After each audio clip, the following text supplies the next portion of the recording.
और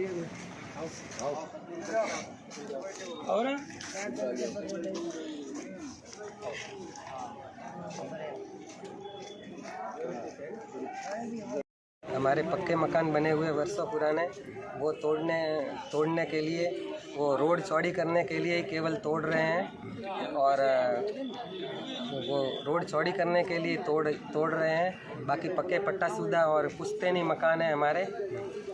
इसकी बजाय ग्राम पंचायत दुमड़िया के सरपंच द्वारा हमारे पट्टाशुदा और कब्जाशुदा पुश्तैनी ज़मीन को अवैध बताकर सार्वजनिक नोटिस खंभा पर लगा दिए हैं। उस नोटिस के आधार पर मैंने माननीय उच्च न्यायालय जोधपुर से न्याय के लिए रीट लगाई। माननीय उच्च न्यायालय द्वारा स्थगन आदेश के बावजूद सरपंच, उनकी टीम और परिवार वाले बार बार टॉर्चर कर रहे हैं। मैंने श्रीमान कलेक्टर साहब और प्रशासन को कॉपी दे रखी है, आप हमारी मदद कराएं।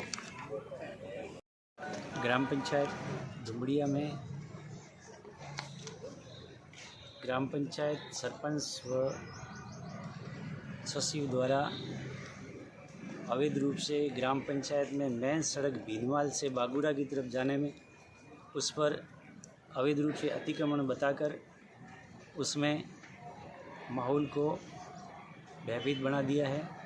कारण ये है कि कई लोगों ने इनके सरपंच के और जनप्रतिनिधि के बैठक के बिना इन्होंने नोटिस जारी करके सिपवा दिए खंभे पे, और उसके तोड़ने के बाद वो नोटिस फिर वापस उन्होंने एक घर पे दिए, उस नोटिस दिए घर पे दिए, और उस नोटिस को फिर वापस पार्टी ने जो जिसके पास पट्टे थे ग्राम पंचायत द्वारा, उस पट्टों के आधार पे हाईकोर्ट से स्टे लाया। स्टे ला के वो प्रतिलिपि प्रशासन को जमा करवाई। करवाने के बावजूद भी ग्राम पंचायत द्वारा सरपंच के भाई और प्रतिनिधि द्वारा बार बार धमकी देकर और ज़बरदस्ती तुड़वाने की गांव में लाउड स्पीकर द्वारा टेम्पो पर उन्होंने प्रसार किया। और जो दुकान जिसके किराए दी हुई थी उस किराएदारों को खाली करवा दी और सारा माहौल भय का पैदा कर दिया। अब ग्रामवासियों को और 127 नोटिस दिए हुए इन व्यक्तियों को, प्राधिकरणों को, किसी में इंदिरा आवास बने हुए हैं, सबूतरे बने हुए हैं, कहीं पक्के मकान निर्माण किए हुए हैं, दुकानें की हुई, कोई टीन शेड व बाहर वगैरह नहीं है।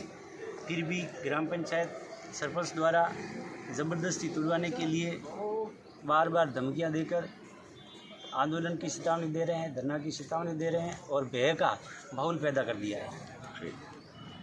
यह है कि कोई भी जनप्रतिनिधि हमारे साथ, जिला डेलीगेट भी साथ में हैं, पंचायत समिति सदस्य, इन्हों को भी कभी बुला के बैठक नहीं ली, न किसी जनप्रतिनिधि से बैठक ली। फिर भी उनके बावजूद उनकी मनमर्जी से ये सारा भय का माहौल पैदा कर दिया है।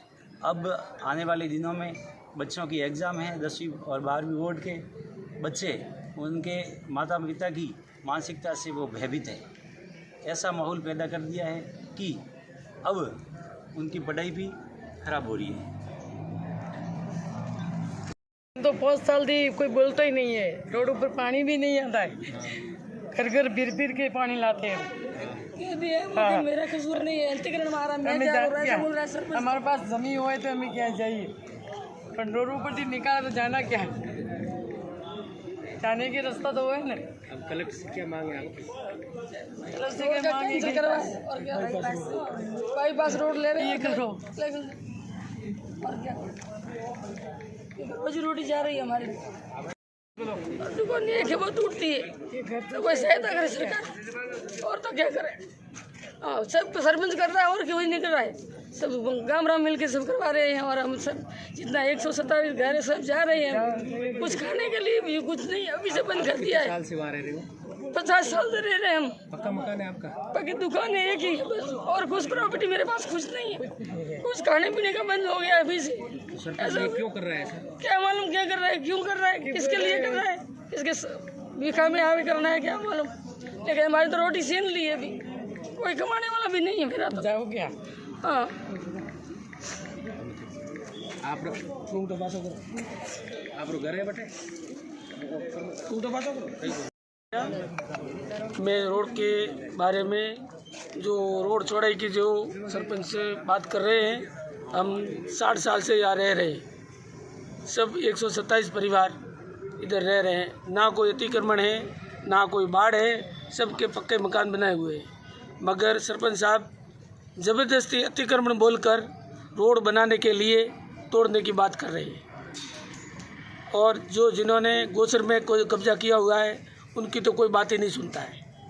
सरकार से निवेदन है कि हम गरीबों की 127 परिवारों को आप बचाएं। बाईपास निकालो और एक और बात है कि प्रशासन चाहे तो बाईपास भी निकाल सकते हैं, मगर इन लोगों का मकान तोड़कर क्या मिलेगा। और ये जो हमारे घर पर लाल निशान लगाए हैं 15 फीट 20 फीट 25 फीट वो लगाए, उसके दूसरे दिन मेरी मदर को डिप्रेशन हो गया और वो पागल सी हो गई। अभी मैं क्या करूं। और एक और हमारे बुजुर्ग थे, वो तीसरे दिन गुजर गए। आज उसको 4 महीना हुआ, भैया का माहौल बना दिया सरपंच साहब, वो अब की मनमानी कर रहे हैं। तो अतिक्रमण हटाने के बारे में जो निर्णय लिया गया है, उसमें पीड़ित पक्ष से कोई वार्ता नहीं की गई है, जिसके जो रोड पे जो है वास्तविक जो लोग हैं उनसे चर्चा नहीं करके, जिनके जहाँ उस चीज़ को लड़ने नहीं है, वो इस चीज़ को मुद्दा बना के जो दूसरे लोगों के साथ आम बैठक करके और हम लोगों से वो बार बार एक ही बात बोल रहे हैं कि आपने अतिक्रमण किया है। ये अतिक्रमण नहीं होकर हमारे पट्टा से ज़मीन है, पंचायत से पट्टे जारी हुए हैं, हमारे सबके पास है। और हम पंचायत से वही निवेदन करते हैं कि आप प्रशासन से भी निवेदन करते हैं कि हमारे पीड़ित पक्ष का भी पक्ष सुना जाए, एक तरफा निर्णय नहीं लिया जाए। और जो भी इसमें पीड़ित पक्ष आ रहा है उससे वो भी वही चाहते हैं कि रोड व्यवस्थित हो गाँव में, लेकिन आम सहमति से जो भी निर्णय होगा हम उसके साथ हैं। एक तरफा निर्णय है, उसके खिलाफ हम जहाँ तक जाना पड़ेगा हम प्रशासन से निवेदन करते हैं कि हमारी सुनवाई यहाँ नहीं होती है तो हम आगे तक भी जाएंगे। और हम ये भी चाहते हैं कि हमने बाईपास का भी बोला है कि भाई बाईपास का प्रस्ताव लो, हम उसके साथ हैं। बाईपास यहाँ नहीं हो तो आगे जयपुर तक भी जाना है तो हम उनके साथ सुनने को तैयार है, लेकिन वो हमारी वो सुनवाई अभी नहीं कर रहे हैं। वो एक ही तरफा निर्णय सुना रहे बार बार मनमानी।